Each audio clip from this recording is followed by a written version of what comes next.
Hi, good afternoon, and welcome to everybody that's joined us today. We really appreciate it. We know that you've probably taken some time out of your work.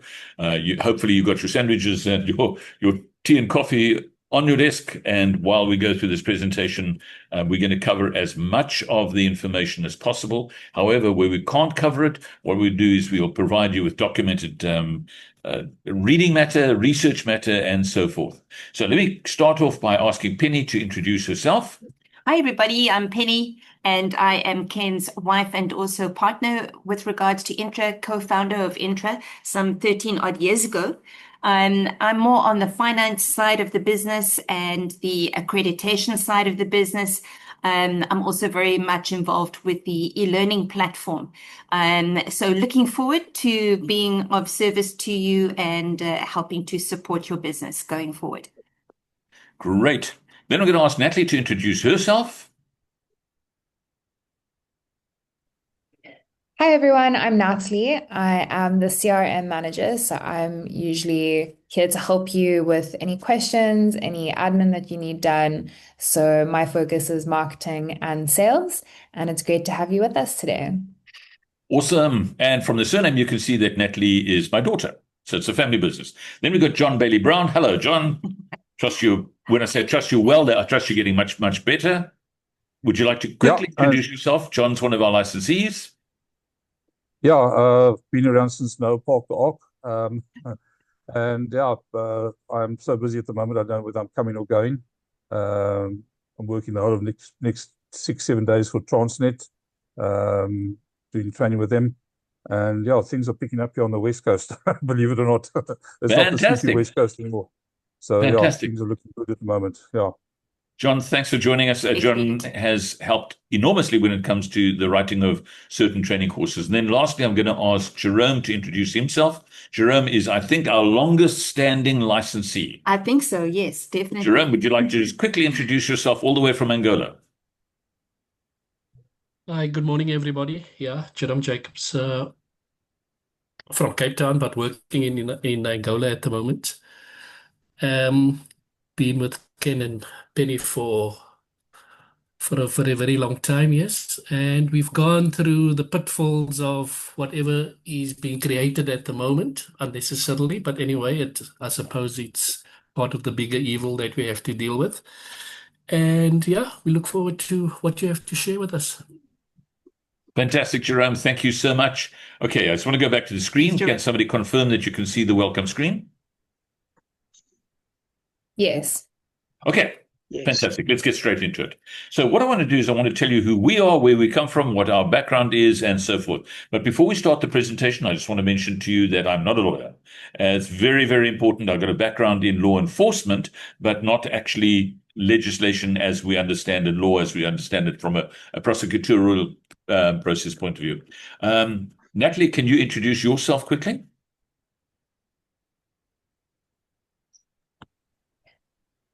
Hi, I'm not. Sorry, I just introduced myself. I was a little bit confused. Hi, I'm Natalie, and I am the CRM manager. My focus is on sales and marketing within Intra. Great to have you here today. Great. Okay, so having said I'm not a lawyer, if you do need legal advice, you can always reach out. We've got a number of people, both within our own circle of licensees, as well as just circle of contacts. So that would be able to provide you with some very, very useful legal information. And of course, you can engage them directly. So with that, if you haven't registered and if you happen to come along as a result of somebody giving you the link, please just WhatsApp your details, stick it into the chat box below, or you can WhatsApp Natalie's number. May I suggest that you grab your phone and just take a photograph of Natalie's number, that 082 499 6911. That's 082 499 6911. And you'll see that her email address is down below. Very useful information because we've got a ton of information that we'd like to share with you. Okay, so we started this business about, 13 years ago. Penny and I decided to start it. We used to run a health and safety training company, and then we decided that what we would do is we would assist people to set up their health and safety training company. Or the internal department, in-house department, and so forth. We're members of Saiosh, we're members of IOSH, we're members of APID. We'll be talking about them very, very briefly. So having said that, if you need to know anything more about the organization, the company INTRA-SAFE, you can go to our website, and there's a ton of information on the website as well. So from there, we have a document called the prospectus that covers our business model. But today is not meant to be a sales pitch. Today is meant to be an information session about SAQA, SETA, NQF, QCTO, and all the other things that are happening in the background. Lots and lots of stuff have been happening for some time, and we feel that it's important to share this information. We've got a team of professional people standing by that would be able to assist you if and when you need their assistance. And then, of course, once again, we do regular presentations on our business model. The next one is going to be on the 5th of September. All right, that's enough, I think. Let's get straight to it. So I know that you know, and I know that there's been a lot of confusion and some chaos, and there's been a lot of disappointment in terms of the duration and the time that it's taking to get these things done with the QCTO. And we were notified a couple of years ago that we're going to move from SETA to QCTO, and that's what it's all about. We have a whole series of webinars that you can actually watch if you want to catch up on it, if you want to do your research. Very, very useful. Natalie will be able to provide you with those links, or grab a phone and just take a photograph of that screen so you've got the URLs on your phone, and then you can go and visit it. And the reason we say that is that it does and is changing, literally from month to month to month to month. So by the time we come around to do these QCTO webinars, things have changed. New things have been added. And this morning we were just adding something that's absolutely brand new. We don't even know if it's out in the marketplace as yet. Okay, so here's the truth of the matter. In South Africa, from an occupational health and safety point of view, we've got something like 17 million people that are employed.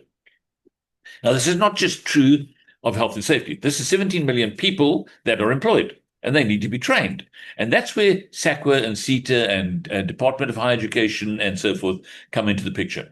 Bear that number in mind. It's an overwhelming number if you think that we need to train these people. It just absolutely, how, when, where, who will train them. And if you happen to be a training provider, you could make a significant contribution. From a health and safety point of view, the legislation is clear that training must take place. The Occupational Health and Safety Act talks of training in Section 8 and Section 13. And it talks about all 17 million people must be made conversant. Now, that's quite a task, but bear that in mind. At the same time, that training needs to be done based on a risk profile. And there's tons of, shall we say, potential in terms of training within our realm. But if you just look at that list over there and ask yourself, how many of those topics do you personally have workable knowledge on and in? It's quite a challenge, you know. If you think of it, this is a legal requirement. It's criminal legislation, as we mentioned earlier. Now, the question is, at what level must we be trained? Well, people must be trained to a level called competent. And competency is not a SAQA or SETA or NQF term. It's a Department of Employment and Labor. It's an Occupational Health and Safety Act definition. It's clear in the legislation. And it talks about the following stuff. And this is really important. I'm going to read it to you. It says a competent person means a person who has, in respect of the work or task to be performed, the required knowledge, training, and experience, and, where applicable, qualifications specific to the work or related task.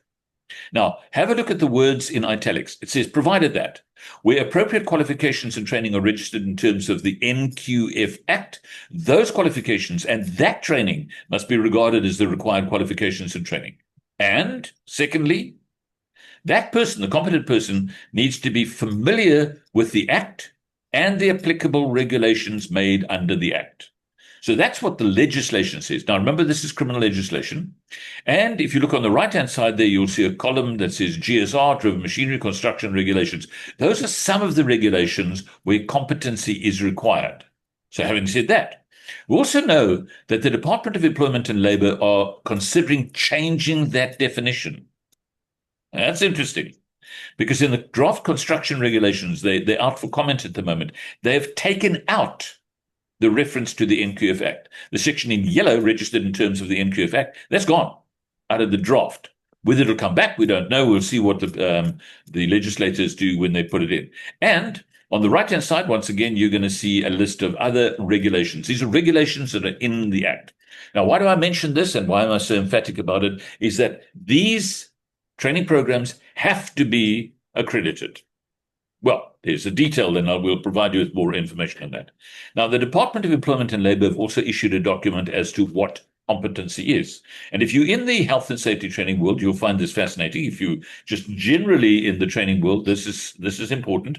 But do you know that competency is not determined by a training provider? Let me say that again. Competency is not determined by a training provider. It is determined by the employer. And that document says it clearly. It's actually on page 2. So if you want a copy of the document, just take a photograph of that bit.ly link. It's https://bit.ly/comp-person. Have a look at that. That's interesting. Now, I challenge people all the time, and I have a lot of fun doing it, saying, read the law, read between the lines, read up and down, read so that you understand what's going on in terms of what the legislators want to happen. And when competency is on the cards, we need to make sure that everything is right. Then the next question is, who does the training, you or the employer? If you're a trainer and you work for an organization, you would be an employee that's been appointed to do the training for and on behalf of the employer. If not, maybe you're a contractor and you're providing training for and on behalf of the employer. That contractor in the law is called a mandatory. Unusual spelling. Look at the way that it's spelled. MANDATARY, or in this instance, it's not ORY. Okay, so there's a definition over there. And there is a very, very specific, strict section in section 37 where it talks about you, the mandatory. And if you know anything about the legislation and vicarious liability and so forth, it means that if you, the training provider, do training for and on behalf of the employer, and you break the law, you will then be treated as the employer. That's quite something. However, don't be scared, because section 37(2) says that you can enter into an agreement relieving you of that responsibility. Now, this is something that we often see that nobody actually does this. They don't get it in writing. They send an invoice, but they don't have a letter requesting the change of responsibility. Very important. Okay. So having said that, it's the employer's responsibility. Now, a question that comes up as well is, am I allowed to do training? And Penny and I know this. We met with a wonderful lady some years ago when we were going for our own accreditation, and she was emphatic. She was saying that all health and safety training has to be accredited. And we go, no, auntie, no, read the law. And it's so true that a lot of people are under the impression, they say, yeah, it's in the Act. Well, we go, well, show me. Please show me. Okay, having said that, I've got a document called Am I Allowed to Do OHS Training? The answer is yes, categorically. It is your constitutional right. You can do it. However, there is a reservation when it comes to issuing a certificate of competency. Okay, so more about that later on. Now, what if we get it wrong? Well, we know this is criminal legislation. And the Act says any person who's guilty of an offense and convicted in terms of the section, in terms of the current Act, it could be a 50,000 Rand fine or imprisonment per offense. Let me just say that again, per offense. Now, with the amendment bill that's been doing the rounds, they've been talking about, and I know recently the chief inspector has been talking about it as well. She was at the Saiosh conference. The fine is going to be pushed up if it's passed and promulgated. The fine is going to be pushed up to the sum of 5 million Rand per offense. You ask, why? Why is it so high? And I'll tell you why. The incident and accident rate in South Africa is not coming down significantly. More people die as a result of occupational diseases than they do from occupational accidents. And something has to be done. And it is, at the end of the day, the employer's responsibility to do it. Okay, so you and I play a significant role in this thing. And please notice, and I often say that you and I fall into that category. We are any people. And if we are convicted, we could be fined and or imprisoned. Okay, so having said that, now one of the things that you're going to see in the legislation, very distinctly, it talks of 3 things. The employer must inform, the employer must instruct, and the employer must train. And that's in section 8 of the Act. And those three words come up again and again and again and again throughout the Act and the regulations. Now, what we've done is we've created a whole series of training programs that are legal compliance orientated. So they're not focused on credit bearing, they're focused on compliance. And there's a big difference. Okay, so if you want some information on that, you can get it off our website. Alternatively, we'll send you the prospectus. If you go onto the prospectus, if you go onto the website, you can actually request more information and we'll send you all this information. We've got a training material catalog, and this training material is available online. You can actually go onto our website. However, it's spring. We're about to be spring, so Penny's got a quick offer for you. Yes, so here's our spring offer for you. Buy any 2 legal compliance training materials and you can get 1 for free. So if you are buying on the website, you will just choose the 2 that you want and pay in the normal way. Maybe where it says fill in your details for address or somewhere, you can just plonk in the 3rd one that you are choosing. Otherwise, you can send us an email and we'll follow up with you on that to make sure that you've got that 3rd delivery. Those of you that need an invoice, by all means, just email us and we'll send you an invoice for the 2. And you can let us know which are the 2 and which is the extra one that you want. So buy 2, get 1 free for the month of September only. Fantastic. So thanks, Penny. Appreciate that. Penny loves it. Penny's nickname is Money Penny, like the James Bond character. It's from today. The offer is available as from today. As from today. Fantastic. Okay, so that's it. Now that we're talking about money, let's talk about the skills development levy. And this is a very, very important aspect of it. To fund this entire SAQA, SETA, NQ, QCTO thing, there needs to be money. What you may or may not know is how this money is generated. And there is a levy based on the salary bill when the employer's salary is over 500,000 Rand per year. It's 1%. So far, since the year 2000 or thereabouts, they have raised over 280 billion, that's billion with a B, Rand. That's quite something. It's a lot of money. Okay, so having said that, 80% of that goes to the SETAs, 20% to the National Skills Fund. The employer can get some of that money back, and in fact, he or she can get 20% of the 1% back by submitting a WSP or an ATR.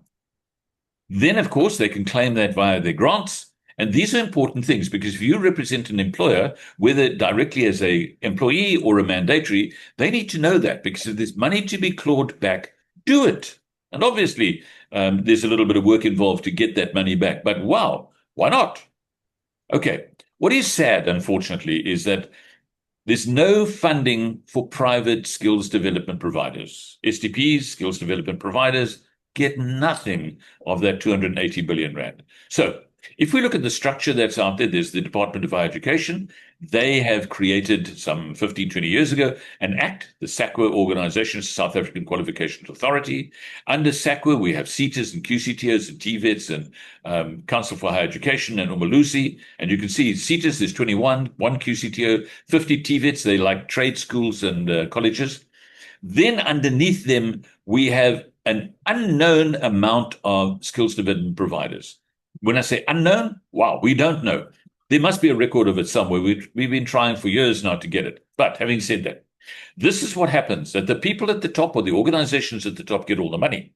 Each SETA will receive in its lifetime at least 13 billion Rand. That's if you divide it equally. Yeah. I'm doing my... I grew up in Kimberley and my Kimberley maths, absolutely. But you can see it's this shocking amount in case someone holds you to it. Okay, so now Penny's going to quickly talk you through this, and it's quite interesting to look at. So this was a graph that was provided to us by Dr. Alti Kriel, actually from Institute of Work Unit Heights, just showing the slump in SETA certification. And one of the reasons might well be, you would argue, that the QCTO has been gradually taking over from the SETAs in the last 10 years. But even QCTO's latest stats are in the region of 200,000 certificates in a year. And as you remember, Ken was quoting a figure of 17 million employees. And we know that according to the Act, all employees, every single one, has to be trained in health and safety. And it's a number of courses in many cases, at least legal liability, at least ergonomics. These are some of the basic ones. So 2 or 3 or 4 certificates at least. So 17 million times 2 or 3 or 4 would really be the order of the day. But as you can see, this is just a tiny, tiny fraction of the bigger picture. So really the emphasis in this, and this I think is a very important message, we mustn't be bottlenecked as training providers in health and safety by the accreditation process. The big responsibility for health and safety training providers is number one, legal compliance training. And that's for the full 17 million employees plus minus. OHS training is the largest single segment of the entire training world. And we often feel a little as if we are the Cinderellas, as if nobody really cares. Okay, so having said that, one of the reasons why we're showing you this information, and it really does seem rather bleak, is this, that the Department of Higher Education and Training is desperately trying to make this work.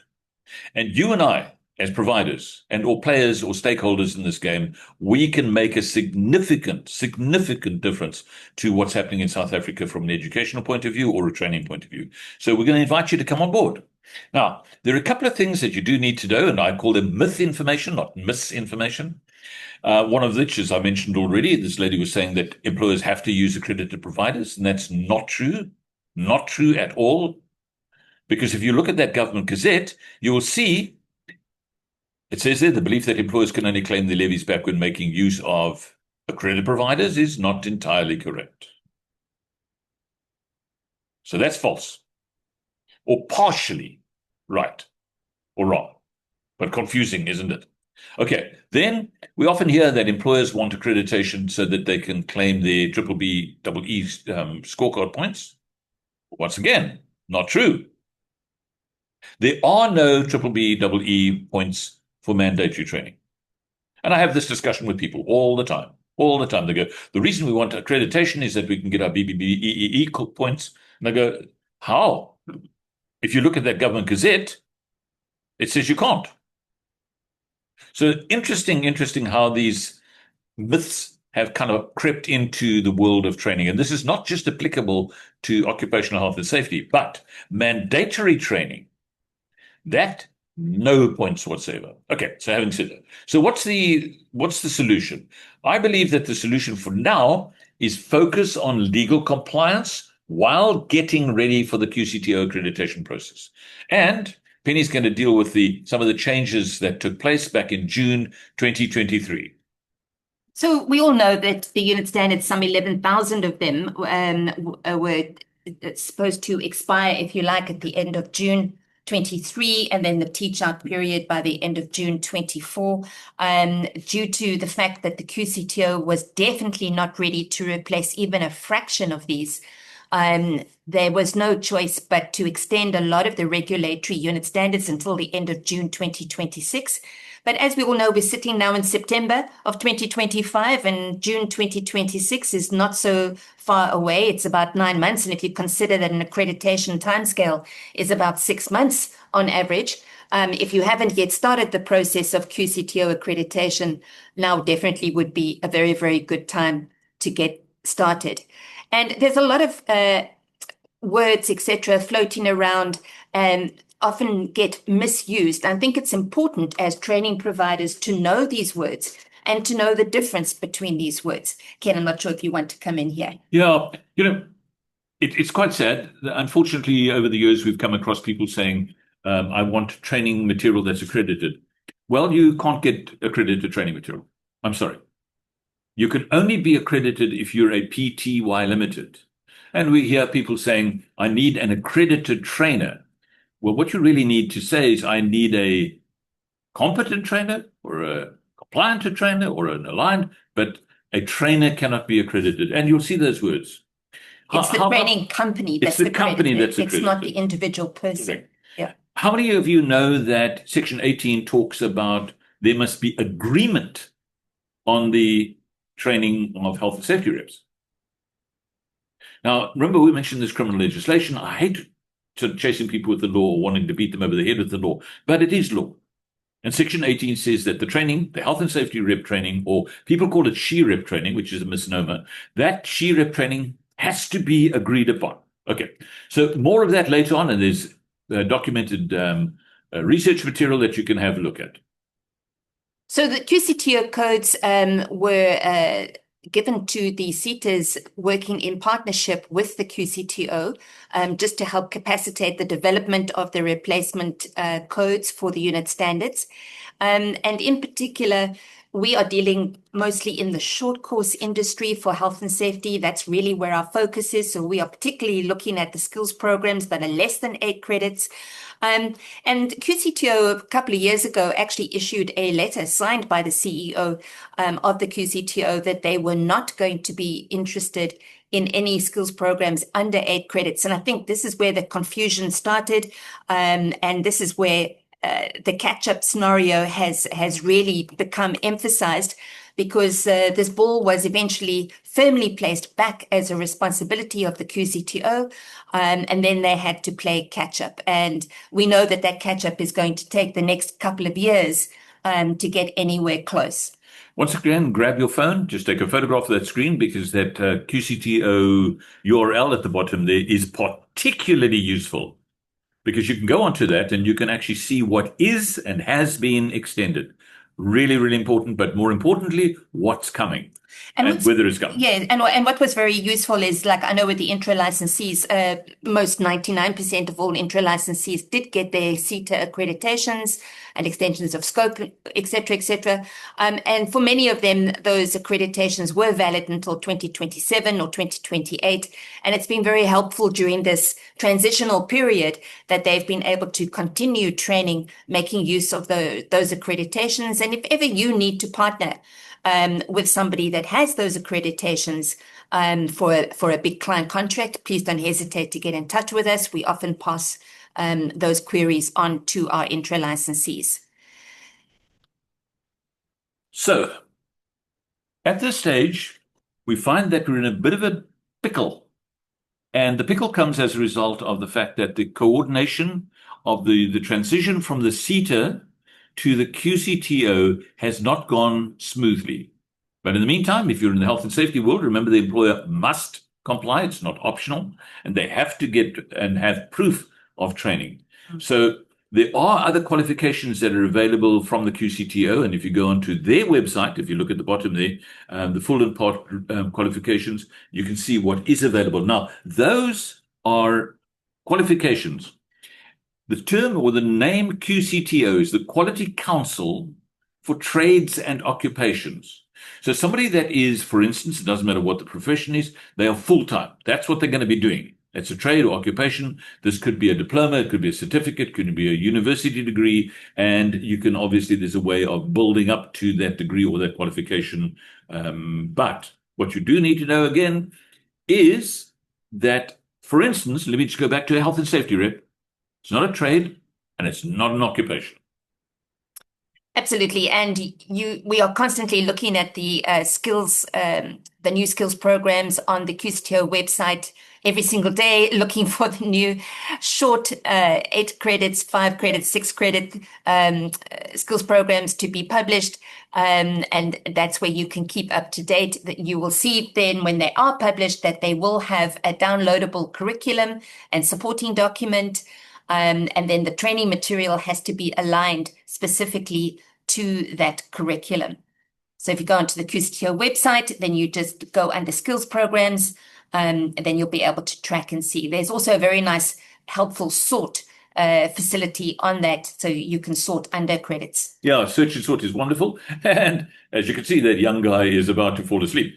We have been waiting for a long time. Okay. And hopefully we're going to see some stuff coming shortly. Penny's going to provide you with more information on that. So in the meantime, as Ken says, it's just absolutely vital today, tomorrow, next week.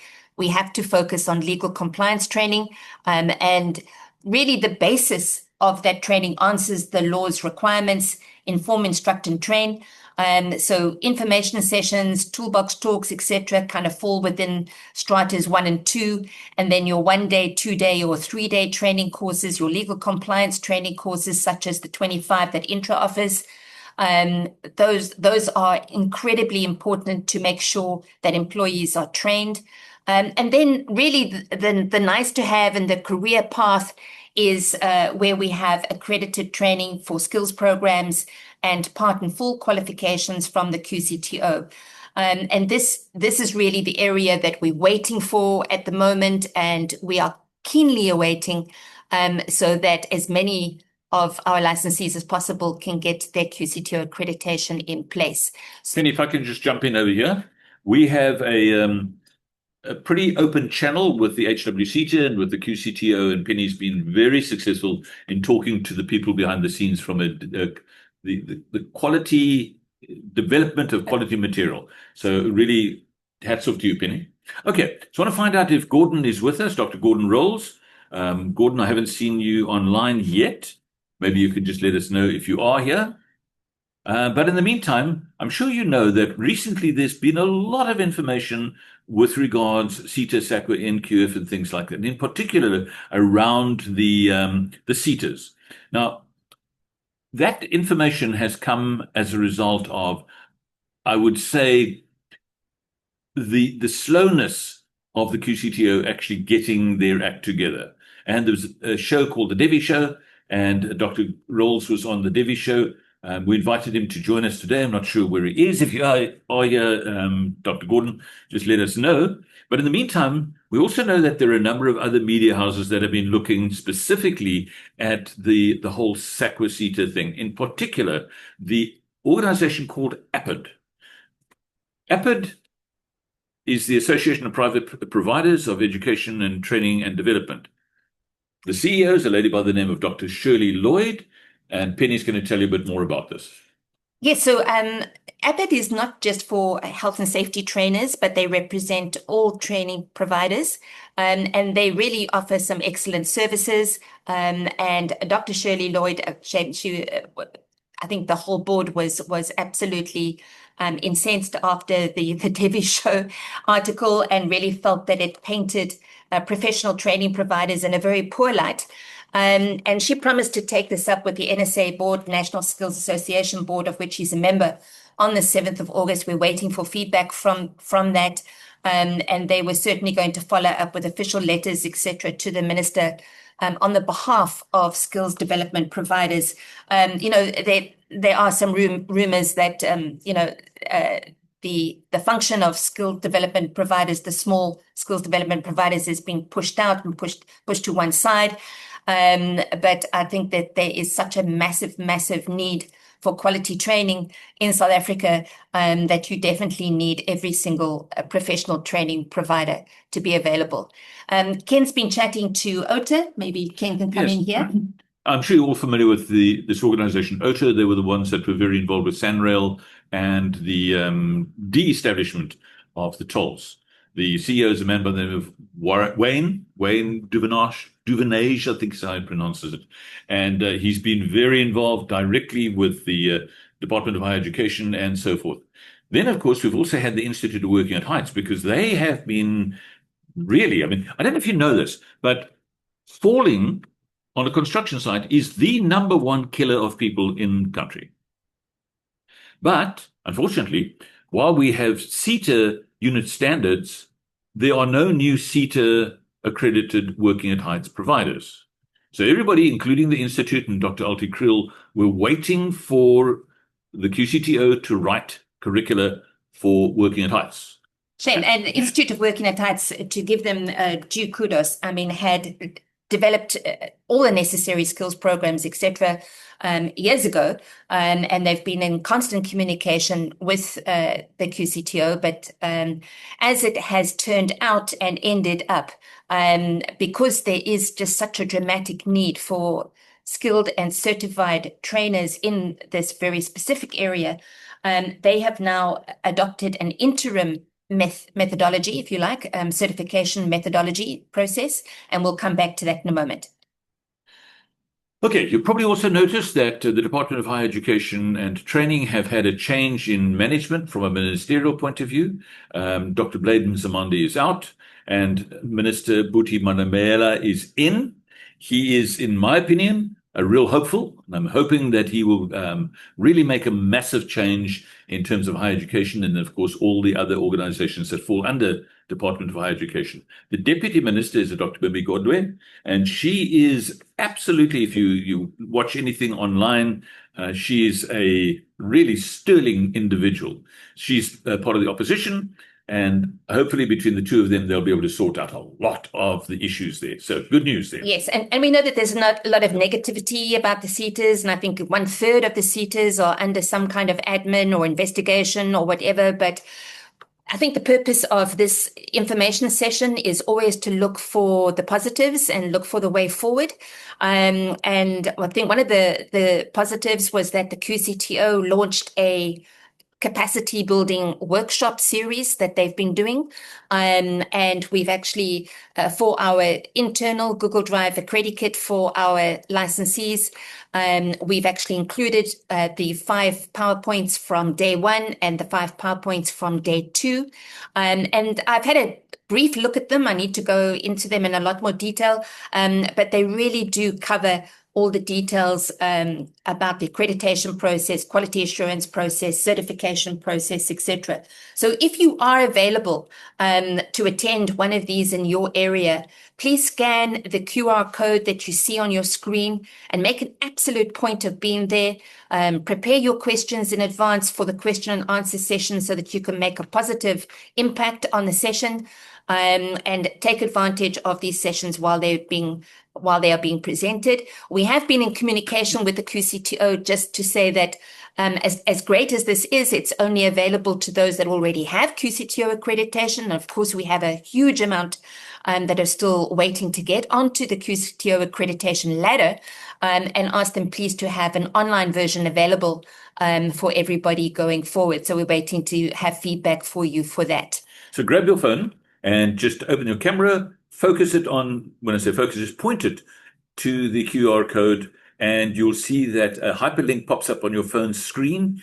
Touch it, and it'll take you directly to the registration page. And on that registration page, you'll see the dates and times and places and things of that nature. So let's just give you a couple of minutes or seconds to scan it. And we're going to strongly urge you to do the following. It's one thing for us to actually do the research and pass it on to you. It's a way, way better thing if you do the research for your own organization, whether it's a company and you're an in-house trainer, or alternatively your own training company. Okay, that'll give you sufficient time to scan. Next. Thanks, Penny. So the QCTO have full qualifications, part qualifications, and skills programs. Before we had anything available at all in skills programs, OHS skills programs, we were promoting our licensees to get the full qualification for OHS practitioner, for example. And in some cases, licensees have actually broken up the modules, the knowledge modules and practical modules of that for their learners, just as a substitute for having the short courses available. But the skills programs, the short skills programs, is really where we are focused. The QCTO have partnered with different SETAs to develop these skills programs and part qualifications and full qualifications. And in particular, we've been working with HW SETA. We were part of an HW SETA work group, and they have already published the 3 QCTO first aid skills programs in September of 2023. There are some concerns with those curriculum, which the HPCSA has raised. There may well be a review coming out. We do have a letter in that regard. And when that happens, we will obviously let everybody know what those are so they can adjust their curriculums, etc., and do whatever is necessary. There have been 5 additional skills program approved. That was already in June, and we all got very, very excited. And we've recently, just a week ago, we were advised that another 4 have been approved. So this is wonderful just to know that that 9 is kind of like in play, and as soon as they are published on the QCTO website, we'll be able to finally align the training materials appropriately to those final curriculums, and make those available to you. We've got a whole queue of licensees that are waiting to get their accreditation based on those. Remembering that you can only get accreditation applications in for a maximum of 5 or 6 at any one time, but we are really looking forward to the rest of those coming through. And they do deal with some important topics. So the basic, intermediate, and advanced emergency first aid responder, a lot of our licensees have already got this accreditation with the QCTO under their belt. We're really happy with the feedback that we've been getting with regards to our licensees and their training material and their expertise, etc. So at the moment, we kind of feel like the beautiful brand new QCTO Bucky is sitting a little bit stuck in the sand. And I think it's going to take all of us, not just one of us, it's going to take all of us lobbying and making our voice heard that, we want to be accredited training providers. We want to be part of the NQF system, etc., and be supportive of that. However, we cannot do it in a vacuum. We have to have our OHS short skills programs published as soon as possible, especially in light of the deadline of June 2026. So with regards to QCTO training material development, the QCTO does not provide training material, and they do not accredit training material. Of course, if the training material has been used successfully through a number of site visit audits, etc., you can say that the QCTO training material has been successfully aligned and it's gone through the quality assurance processes, etc. And we're really pleased that ours have done that. The QCTO focus on the learner matrix. They want to see that your curriculum covers the essentials. Your training material covers the essentials of the curriculum, the QCTO curriculum and supporting document. But anybody can develop training material if you've got the time and the energy and the expertise and the knowledge. Absolutely, you can. As Intra is a training material developer of note, we make sure that the training material has the necessary components, so the knowledge modules and practical models. We partially fill in the Forms 3 and Forms 4 for you. And we've also added, as they have emphasized more and more the thesis, we have added individual theses for you, which is the final summative assessment. And we make sure that the quality outlay of the training material, the understandability, etc., is very professional and of a very, very high standard. And we're very happy that the verifiers have given us really positive feedback on what they have seen of our training material. We also make sure that any training material that we create is peer reviewed, and having more than 100 registered Intra licensees active. We do offer it to our Intra licensees to peer review and give comments and come back to us. So that also gives us the opportunity to review and update and improve our training material on a constant level. So the first 5 that have been approved in the next queue, if you like, coming through the system is the legal liability, basic, intermediate, and advanced, if you like. They just used a slightly different terminology. And then the higher, basic, and advanced. And we are looking forward to those being published so that you can rock and roll, because as you can imagine, legal liability is so important. They do say in their supporting documents that they want you to have done the legal liability. A learner should have done the legal liability before doing the HIRA. So there is a continuity between these two sectors, and it makes some sense. There's a host of others in the queue, but it's like they've jumped from this first 12. They've actually jumped to another section where 4 more skills programs have been approved as of August, the committee meeting in August. And we're trying to ascertain exactly which of these 7 those 4 are. We're hoping that it's ergonomics, of course, because that's such a vital one, having mentioned, I think, 8 times, I think Ken says in the Act, in the regulation, that training must be done, and training must be done for every single employee. So this would really be a good foundational training material for your business. And then you see the OHS audit, their spelling, ADUIT, not our spelling. We put in the correction. And OHS system supporter, OHS system implementer and monitor. And as we will see the final curriculums being presented, then we will have better clarity as to exactly what these cover. So we are in touch with Carmen Hoffman from the Qualification Development section of the QCTO. And as soon as we know which are those 4, we will come back to you and let you know. Please feel free to also email Carmen and just be gracious and, gracious and firm, I think is always good, just to give a reason or 2 why you need these OHS skills programs as soon as possible. And please can it be speeded up as far as humanly possible so that we can get accreditation applications into the QCTO in the month of September, before things close down at the end of the year. Ken was just mentioning about working at Heights, and they have launched their own interim certification process. I was just in touch with Dr. Alti Creel and her team again this week, and it is going ahead. And members are joining for that. So if this is a very specific area for you, then this is a way forward for you. So please do get in touch with Lizanne at qmnd@profbody.co.za, and she will send you all the information as regards the process.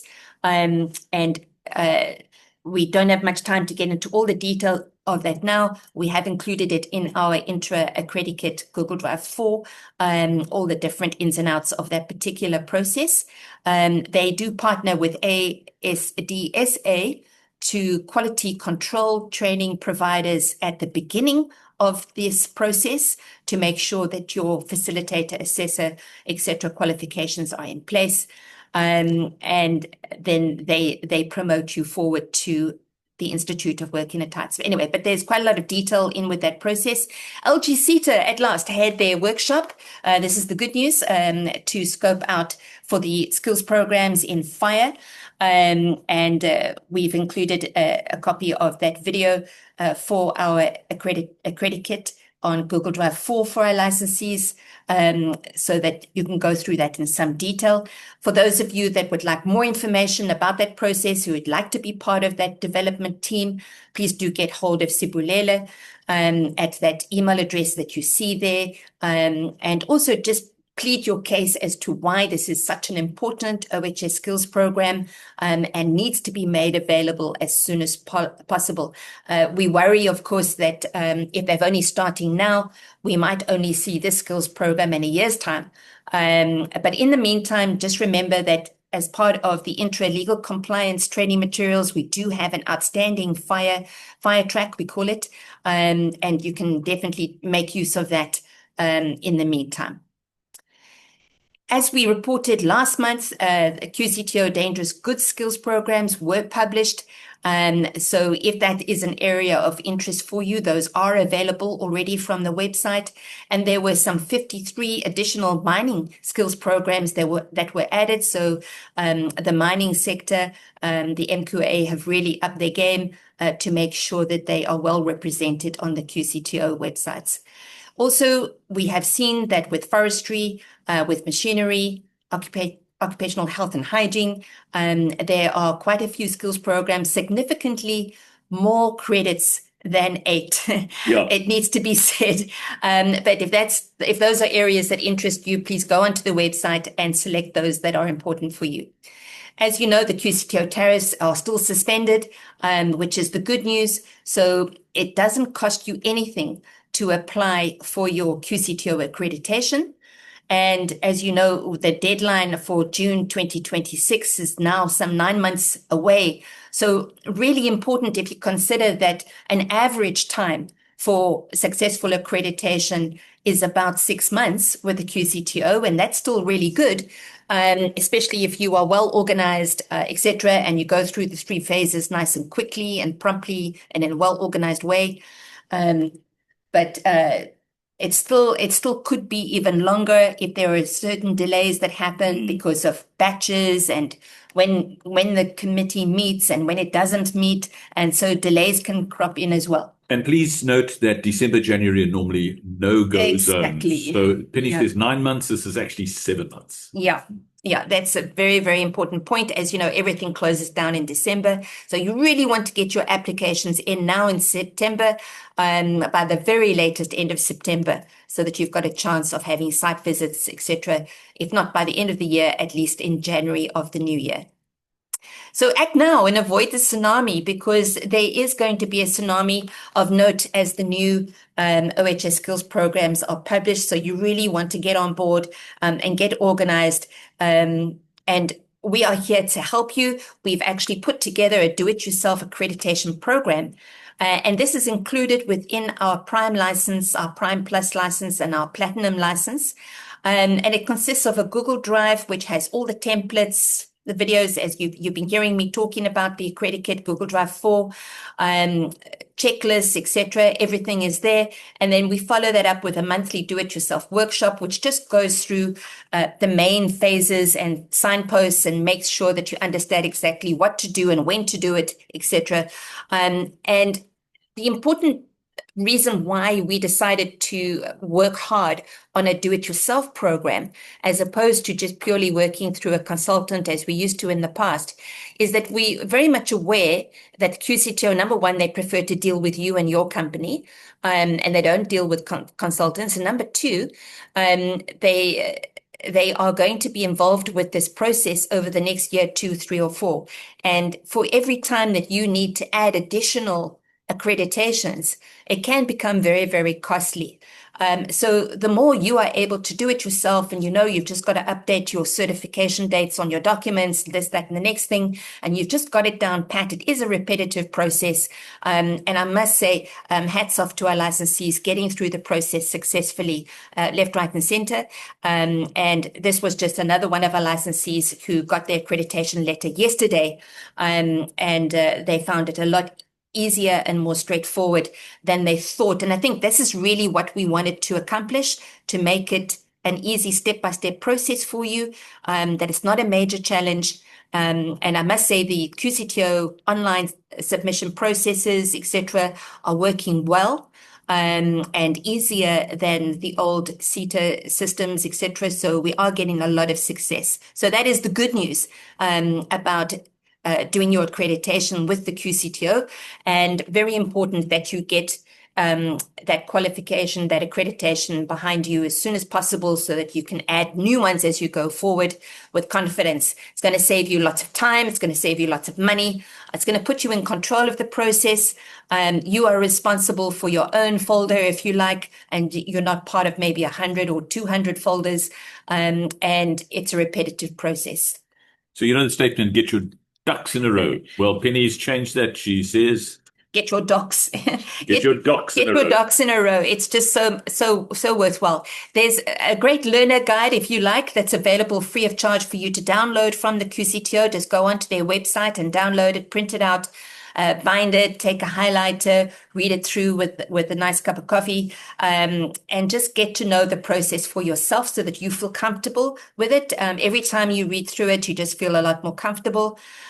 For those of you that absolutely have no time, and you're dealing with so many things, and you really just need your handheld or project managed through the process, we do offer that as part of our Prime Plus program. So if that's something that you prefer, then we take you absolutely through the whole process, from the preparation to your online application, completing your desktop evaluation, your site visit preparation, and your follow-ups, etc. So if that is more suitable for you, it will cost you more, but it is available.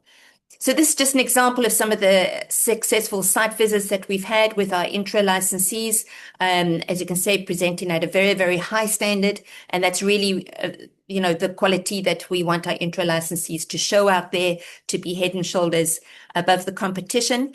And once you've got your first aid QCTO accreditation, as you know, you need to still get your CI number from the Department of Employment and Labour, and we help you with that process as well. It's a 400 Rand fee that you pay to the Department of Employment and Labour, and we take you through that manual process and give you the forms as well that you would need to fill in for that.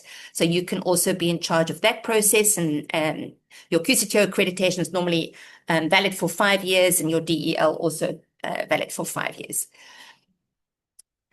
So just to end off, as I said, this is not one of us making inquiries and requesting faster treatment for the skills programs in OHS. I think the more of us are having a voice, the better. We really need to stand together as an industry. It's such a critical service that we're offering in the marketplace. So please do make your voice heard. Say, look, this is why you need the accreditation for these OHS skills programs. Please, can they speed up the process? Be a part, put your hand up, be a part of the development workshops if you have that kind of capacity. But please do make your voice heard. And be sympathetic. Yes. I know the folk at the various SETAs that are assisting QCTO are under an enormous amount of pressure, and the QCTO staff are under hectic pressure. So be sympathetic.